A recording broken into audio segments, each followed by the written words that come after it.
Hello again everyone, Genghis here, and I'm in a platoon, or I was when I played this game I guess, with Nichte, who is our clan commander.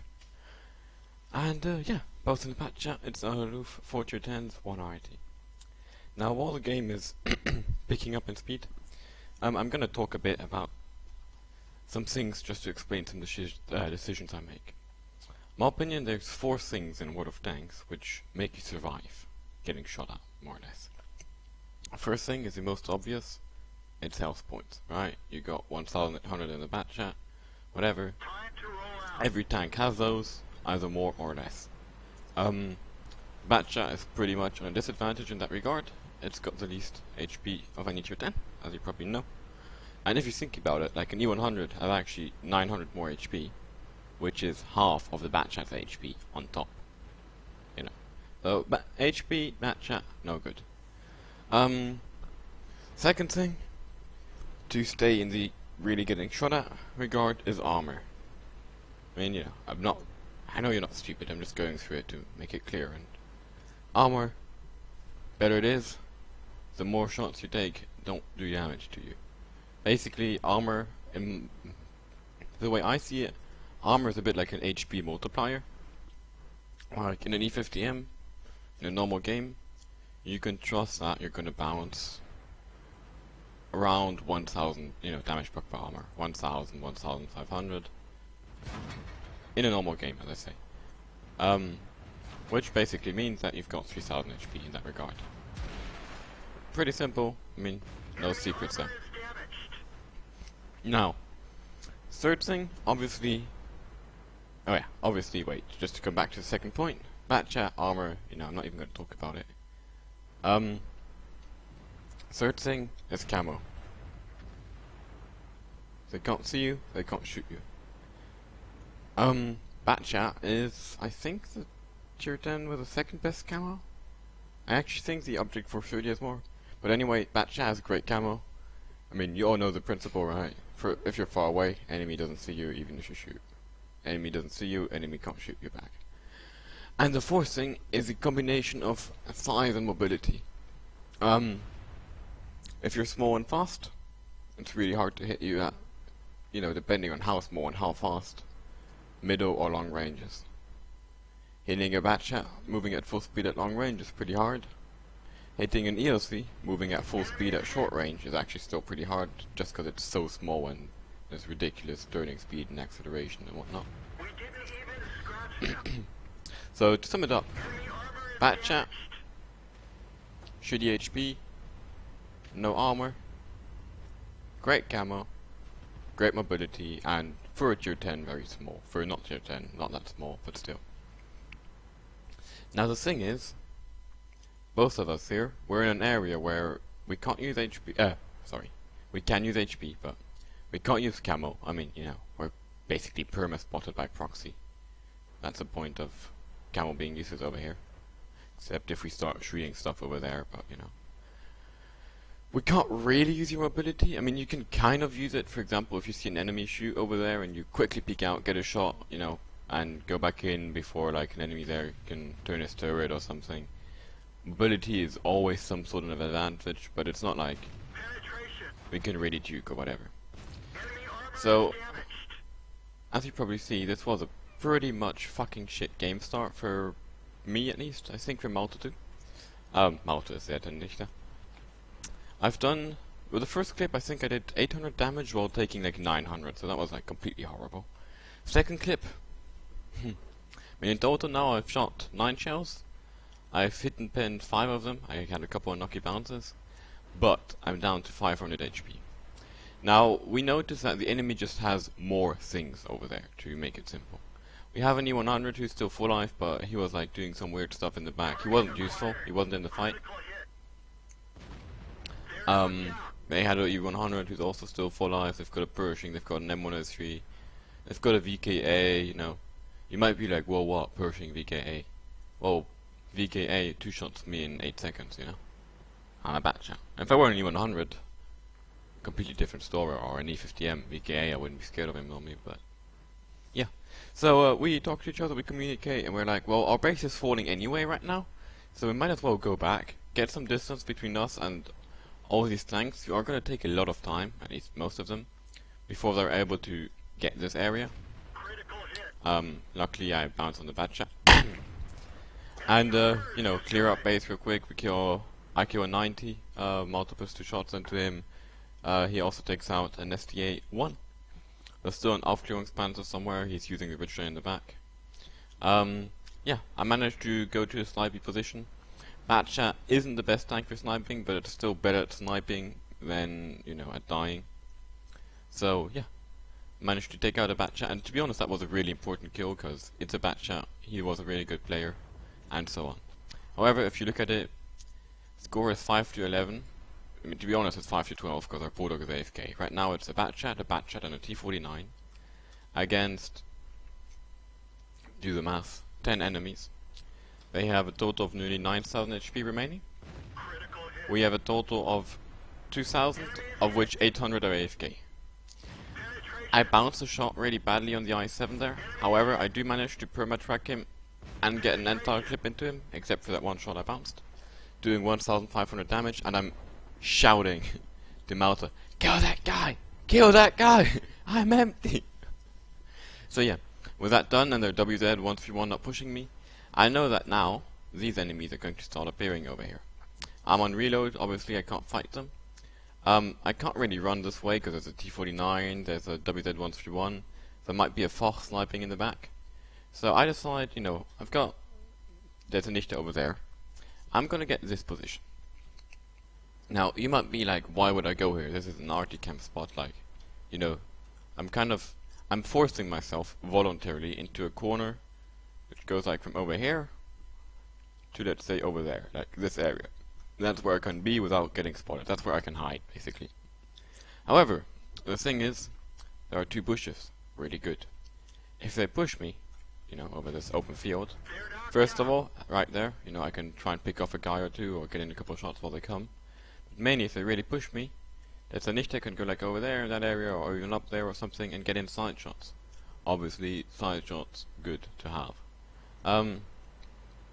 Especially as he can remain unspotted. Also, I can play a bit. If, for example, I see this M103 pushing over here, I, you know, stupidly bounce on his cupola there, or turret. If that guy pushes over there and I really don't want to fight him for them and reload or something, I can just run this way. Sure, it's risky, but it's the open spot I have to cross. It's only like from here to here. Archie splashes me. I'm trying to kill that WZ-131 because he's really dangerous. First of all, he can spot us. Second of all, if we're on reload and he comes, that's really bad news. Mainly that, to be honest. So, I managed to take them out. And we have now cleared out of the 10 enemies there were. Oh, there's only 5 left. Let's find another target. By taking out that VK and that M103, making it 4 enemies left. That VK, that M103, that WZ-131, and I forgot what else. 5100. But the problems start to become different now. I'm able to use my camo, I'm able to use my mobility to a decent amount, but I'm running out of ammunition. We are really low knife. Like before, you know, we had HP, he had 800, I had 500. He could even take a shot from the E100, I could take a shot from the Pershing. No, that's over. I'm a one shot for literally everything. And, well, he's a one shot for RT and for the 100. Which is, you know, 2 out of 3 enemies.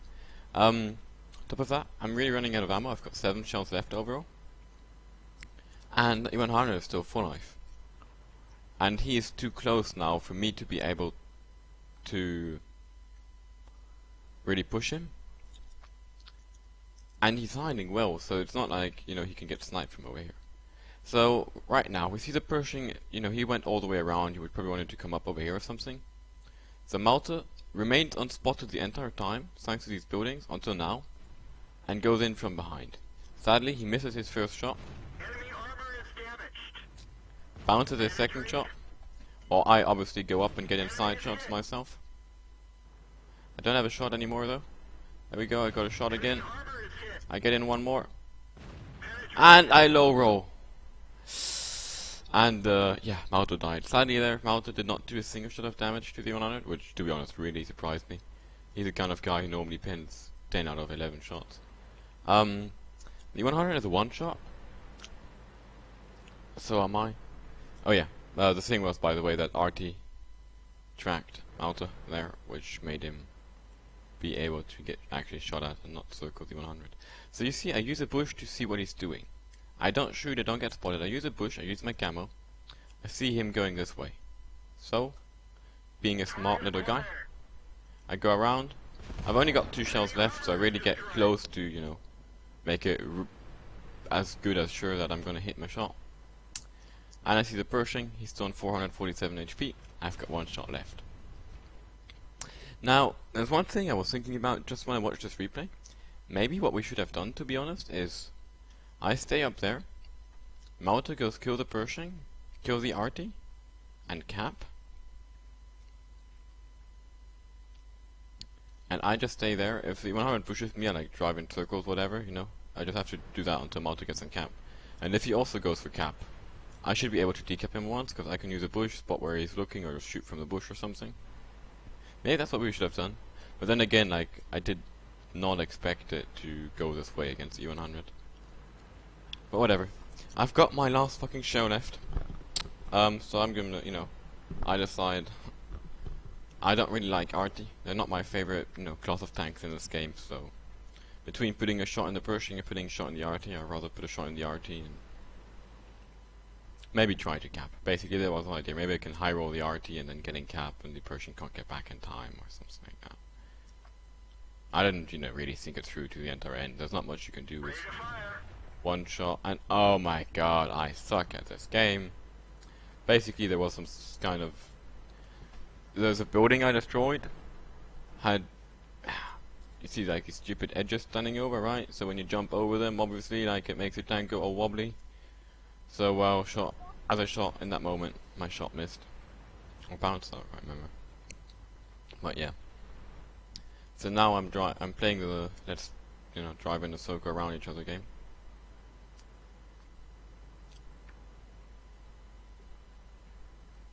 And he's like, fuck this game. And I'm like, well, great. The Pershing starts capping. I'm gonna speed it up for you guys. Batchat ass. Apparently I'm a total idiot, by the way.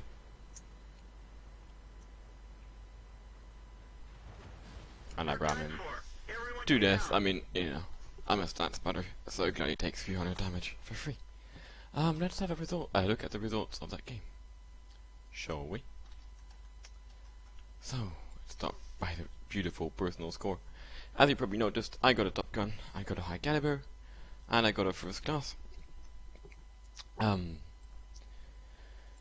did a total of 7,000 damage and 6 kills. That's Initiative did 5,000 damage and 4 kills. I also spotted 800, not really much, he spotted 300. What I'd like to point out real quick is the distance driven by both of us, 5.22 kilometers and 4.11. That really is a lot, like, even for a Batchat. And it shows, you know, how we relocated and so on. Just to talk about it real quick, the spotting damage is low, and you might be like, hell, it's El Halluf, you know, why don't you have like 2k spotting each or something? El Halluf is a fucking heavy tank map by now. It's really sad in my opinion, but a lot of maps which used to be medium focused got really heavy tank or corridor focused, and I mean, you can still go down on El Halluf, but the thing is that in my experience, the team which wins a heavy corner brawl just wins the game 90% of the time. I even go over there and like everything, even a 1390 or RE251, a Leopard, a Batchat, I'll try and do my best to get in some damage or something.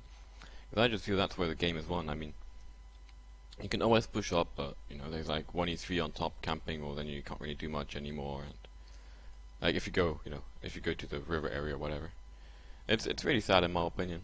A lot of maps are being changed like that. The only really open maps which remain are Malinovka and Prokhorovka, and maybe Westfield. But oh well, it's the way it is, I guess. I hope you guys enjoy this replay. I know it's not like the best game ever, you know, I have had way more over 7k damage games than I can remember in the Batchat. But I just thought it was interesting the way we worked together, the way we relocated, we took different positions, we worked, you know, together, used bushes and stuff like that. I hope you guys enjoyed it, and I'll try and wake up and get some more random replays coming again. Also, I do now, on top of my Twitch channel, have a Facebook page, which I should link somewhere, maybe if I'm not too lazy. So yeah, thanks for watching. See you next time.